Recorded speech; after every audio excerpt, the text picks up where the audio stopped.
জন সুৰুজ সামাজিক সাংস্কৃতিক সংস্থাৰ ৪ৰ্থ বৰ্ষপূৰ্তি উপলক্ষে দুদিনীয়া কাৰ্যসূচীৰে প্ৰতিষ্ঠা দিৱস পালন কৰা হয় গুৱাহাটীৰ গীতানগৰ হাইস্কুল প্ৰাংগণত।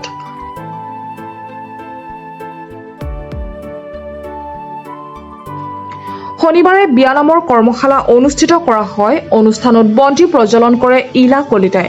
অমৃত নদী বিয়া নামৰ উদ্বোধন কৰে স্বপ্নাদেৱী শৰ্মাই। দ্বিতীয় দিনা আৰম্ভণিতে পতাকা উত্তোলন কৰে সভাপতি প্লাবিতা মহন্ত কাকতিয়ে।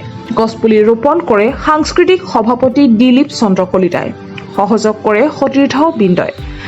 বন্তি প্ৰজ্বলন কৰে মুখ্য উপদেষ্টা মনোজ কুমাৰ শৰ্মা বৰদলৈয়ে সহযোগ কৰে।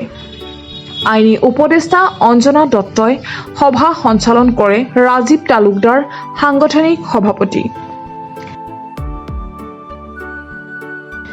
অঞ্জনা দত্তই পৰিৱেশন কৰা ভূপেন্দ্ৰ সংগীতেৰে সভাৰ আৰম্ভণি কৰা হয়।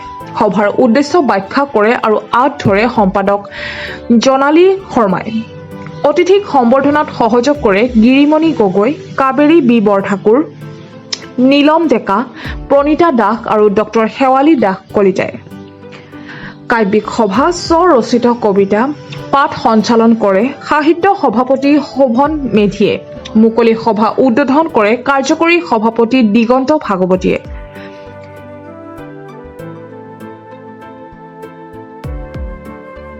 মুখ্য অতিথি হিচাপে উপস্থিত থাকে ডক্টৰ অঞ্জনজ্যোতি চৌধুৰী। বিশিষ্ট অতিথি হিচাপে উপস্থিত থাকে উদিতা দাস। আমন্ত্ৰিত অতিথি হিচাপে উপস্থিত থাকে ক্ৰমে আব্দুল আজিজ ইউনুছ, আলী ৰাণুবালা দেৱী, শন্তি কলিতা, নজৰুল ইছলাম, দিলীপ কাকতি, নীলিমা দাসকে আদি কৰি বহু বিশিষ্ট ব্যক্তি উপস্থিত থাকে। শেষত কৰ্মশালাৰ আয়তীসকলক একোখন মানপত্ৰ প্ৰদান কৰা হয়।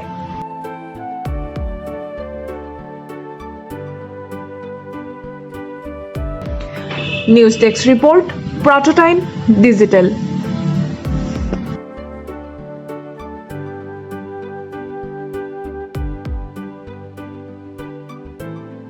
অসমৰ সংবাদ জগতখনৰ বাবে এক সুখবৰ।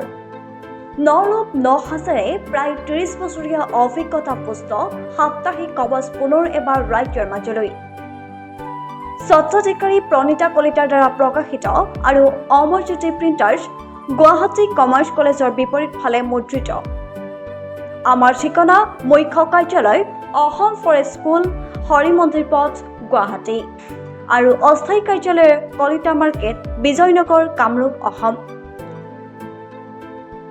মোবাইল নং 9435114666 আৰু 7024722813। Mail ID prabhatiahom@gmail.com।